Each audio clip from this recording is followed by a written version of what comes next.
Kayo po ay facilitator doon sa ako. Ano po ba yung ano po katotoo yan o ano po? Kumalian po niya. Alam niyo po, kung ako ay abogado ng Coco, eh ano ngayon? Di ba ako abogado ako? Di ba ako nag-abogado ako na wala na ako sa gobyerno? At yung mga panahon na yun, may lisensya po yung Coco. So ang tanong ko, eh ano ngayon? Pero ang katotohanan ko, ang pag-abogasya, yan po yung pinakamataas na pagkakatiwala. So hindi po yan basta-basta nabubuo. Kaya nga po sinasabi ko, ang naging kliyente ko po hindi Pogo. Ang naging kliyente ko, yung service provider. Yung nagbibigay ng serbisyo sa Pogo, dahil ang Pogo po, mga Chino yan. Hindi nagtatagalog, hindi naging English. Yun po ang naging aking kliyente. At ang aking naging engagement sa kanila, injectment case dahil pinapaalis sila ng anak ng may-ari ng lupa na nagkaroon ng kontrata yung kumpanya. Ito po ay Whirlwind at iba po siya sa Lucky Star na lisensyado na Pogo. Eh, pilit po nilang sinasabi na ako daw ay abogado ng Lucky Star. Abay kung ako po ay abogado, hindi nyo na po ako, wala na po kayo maririnig kung hindi ang aking bunganga. Dahil mali po yung ginawa nilang raid sa Cora. Mamtakin ninyo, kumuha ng search warrant sa labas ng Pampanga. Hindi po allowed yun. Bukod pa yun, pinasok nila yung Pogo na pinawi pala ng judge yung search warrant. 10 hektare pala yan, 49 buildings. And yet, yung description ng lugar na isi-search at yung mga items na isi-seize, hindi naman inisa-isa yung 49 buildings. Kung ako po yung abogado ng Lucky Star, talo na po ang gobyerno sa ngayon. Pero anong magagawa ko? Bakit ayaw sa akin ng Lucky Star? Kasi ako po, kritiko ng gobyerno. Yung mga Chino, ang pag-iisip nila, lalo ko mapapalagay sa masama, kukuha ang abogado na kritiko ng gobyerno. Ganyan din po yung usapin na ako daw ay lumakat ng lisensya. Luko-luko ba ako na lalakad ako sa lisensya na tinatawag ko ang diktador si Ferdinand Marcos Jr.? Ano po, hino? Yan po talaga ay kabahagi ng paninira. Dahil ako lang po, nagsalita si Coco Pimentel. Eh ano ngayon, abogado yan. Kaya po gusto ko na walang mahabang usapin. Eh ano, abogado ko. Trabaho ko yun. Pero katotohanan, eh hindi ko naman naging kliyente yan. Bakit ko sasabihin kliyente yan? Di pisong dumin, hindi naman ako binayaran yan.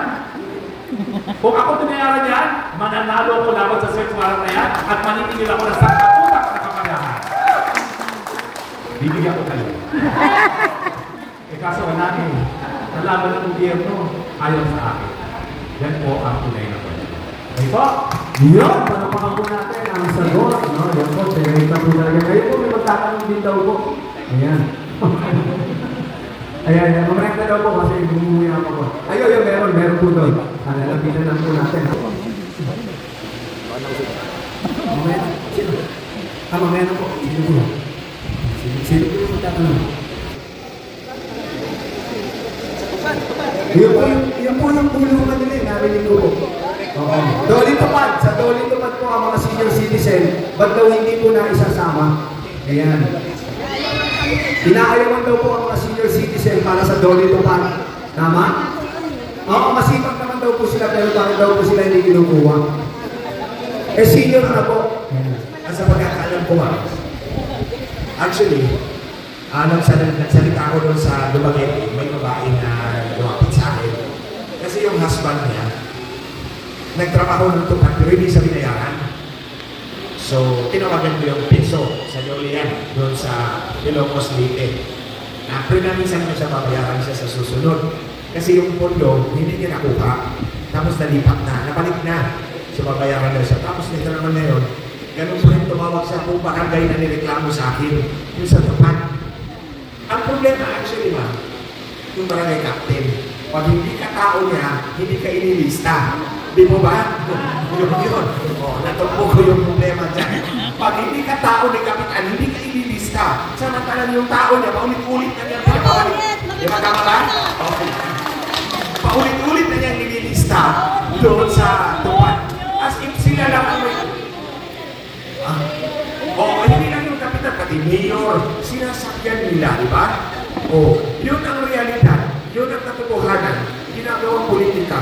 Sa magagalit na yung nakatulong na ganyan, yung problema, lahat makaka-benefit, huwag lang natin lagyan ng kulay. Na kapag hindi ka tao ni Kapitan, wala ka talaga. Para pag pinapaluhod tayo, yun yung ayaw na ayaw ko talaga. Kasi mawawalan tayo ng dignidad, mawawalan tayo ng value as human being. So, hindi lang sa pagka-senior citizen, ma'am, kung hindi mo kaya tao ni Kapitan, hindi talaga kayo nilista, di ba? So, ito, may mga ano dyan, may mga nag-vlog dito. O, i-direct natin ito sa DOLE. Kasi ako, kung may nireklamo, tinatawagan ko na lang yung peso. O, bakit hindi ito nakasali? Pero sinasabi siya, gamitin yung pangalan ko, sabi ni Glenn Chong, hindi ang pwede yan. O, gamitin nyo na lang yung pangalan ko, sabi ni Glenn, boy, sinubo ko kayo kay Glenn Chong, magdadaktak na naman yan, katulad niya. Kasama si Martica, di ba? O, para bibigyan, pero ma'am, kailangan na naman ito certificate. Pag senior citizen, ha? Kasi, reasonable naman yung requirement, kasi senior citizen na kasi, baka may sakit, o problema pa nila. Pero kung wala namang sakit, hindi ba qualified? Yes, ma'am, ikita ko naman. Oo, sundin lang natin yung requirement. Pero, huwag kulayan. Di ba? Na kung hindi ka tao ni Kapitan, hindi kayo ilista.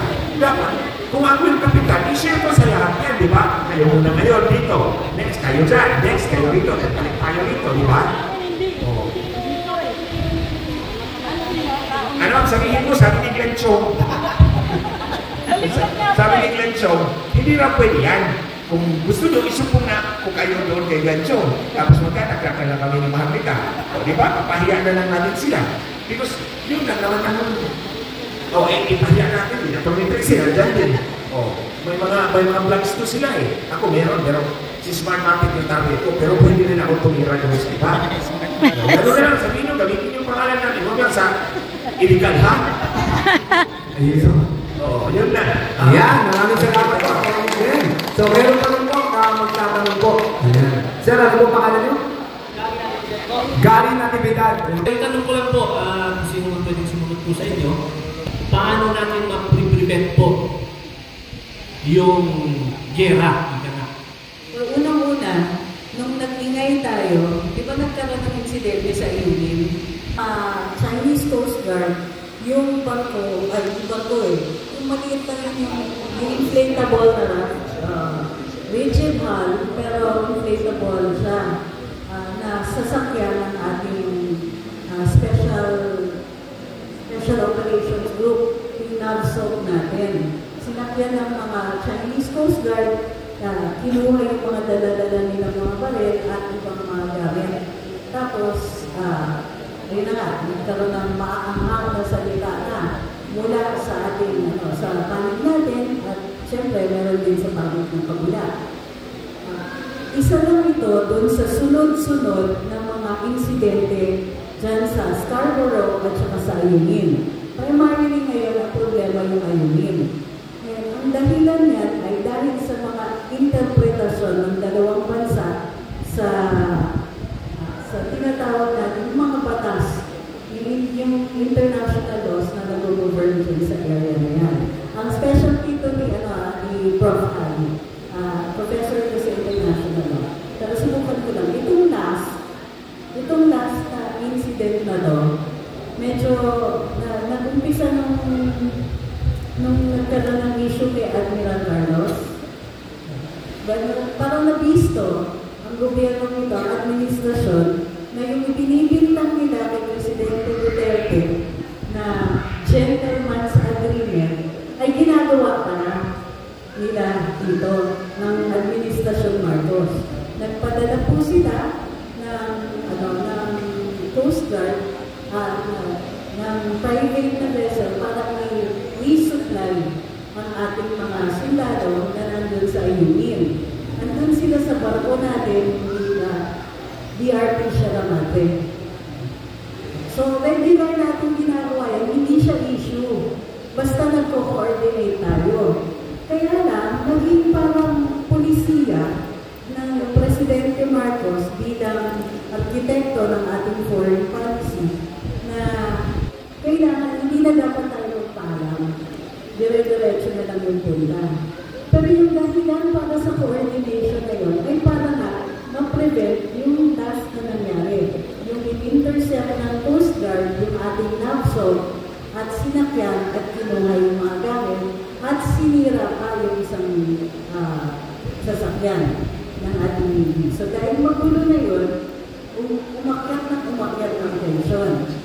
Recently, nag-usap ang ating panib dun sa panib ng China at in-announce ng Pangulo ng tinatawag natin de-escalation. So anong ibig sabihin ng de-escalation? Hindi na tayo magigit-git, pareho. Parehong hindi na muna magigit-git. O bakit nangyari yung de-escalation na yun? Sa totoo lang, kinabahan din sila. Kasi ito yung first time na talaga sinakyan na sila ng mga Chinese Coast Guard at medyo nakakakaba talaga yung mga pangyayari na yun. Bukod pa yun, ang gamit natin ay Navy vessel. Okay, ibang usapan yan. Ang gamit ng China ay civilian vessel, yung Coast Guard.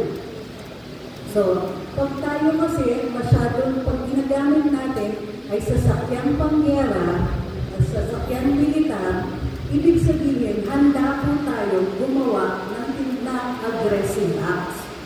Pagka mayroon tayong aggressive acts sa ilalim ng international law, tayo po may kasalanan kung magpatuloy. So nakikita niyo yung problema natin. So dahil matapos magkausap, hindi natin alam kung ano yung pinag-usapan nila, nag-announce si Pangulo ng de-escalation. Isang dahilan nga, yung tension na yun, nakakatakot na talaga yung nangyari nun, malapit na tayo sa gulo nun. Pangalawa, mayroon sa ating mga nag-iingay. Against tayo sa gera.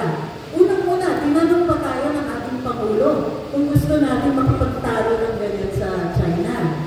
Dahil dyan, mayroon ang hindi import sa atin ng China. Kapag nag-embargo ang China sa atin, marami na tayong hindi mai-import. Marami na rin tayong hindi mai-export. Ibig sabihin, yung dolyares na kinikita natin, pababa ng pababa, yung kinikita natin bilang isang bansa. So magkakaroon tayo ng problema sa ating ekonomiya matapos nun. So, dahil dyan, kailangan ng Pangulo makinig sa taong bayan. Kasi tayo yung apektado eh. Pag nagkagulo, tayo gugulumin. Mauna tayo. Dahil konting pagtaas na lang ng presyo ng pagkain, mataas na ngayon. Pag dinaan mo pa sa alitan, aabot dun sa punto na hindi natin kakayanin bilhin ang sarili natin mga produkto. Pangalawa, hindi inaayos ang agrikultura. Dahil konti lang napoproduce natin, nagiging dependent tayo sa importation. Karamihan sa mga kinakain natin, hindi natin namamalaya at imported na. So, ano yung sagot? Tayo ang maninindigan. Tayo yung mag-iingay. Tayo yung magsasabi sa Pangulo, patayo tayo, magtitipon-tipon tayo, at magdidiman tayo sa Pangulo na baguhin niya ang polisiya niya. Kailangan baguhin ang foreign policy niya dahil kaabutin tayo sa punto ng matinding kagutuman dito sa Pilipinas. Ganun po nakakatakot yun. Natinig ko nga sa Norte, medyo malalala ang sitwasyon. Marami na pong nagkalat ng mga silalang Amerikano. Andiyan na po yung mga missiles nila. Sabi nila pag-training, pero hindi namin niniwala ko. So mukha talagang handa na sila para sa gulo. Hindi tayo handa. Hindi natin kaya pakainin sarili natin. Wala na tayo halos mga bukid. Wala na tayo mga magsasaka. Ang pagkain natin, imported lahat. Ang tubig natin, napakamahal na. Pag dinaan tayo sa alitan, wala pang isang linggo, gutom na talaga tayo. So, ang boses natin, ang boses ng mga tao, naghalal sa kanila, ang pakikinggan nila. Magkakaroon ng eleksyon. Huwag na natin iboto yung mga kakulisaban nila. Isa yun. Diba? Bakit? Sino yung nagdadalahatin sa atin sa kagutuman? Kalimutan na natin yung mga pangalan. Ibaon sa limot yung mga pangalan ng mga kunsaba ng Malacanang. Bukod pa dyan, kailangan at huwag nyo makalimutan yung names na yan at dapat tamang pangalan ng iboto natin. Bukod pa dyan, kailangan natin magparami. Kailangan marami tayong galit. pakinggan kung konti lang tayo. So kung marami tayo, mapipilitan silang makinig. At kung hindi, baka umabot sa punto na yung power na binigay natin ay pwede na natin bawiin. So yun lang po talaga ang kasagutan ng Dayang Pangulo, ang arkitekto ng foreign policy natin.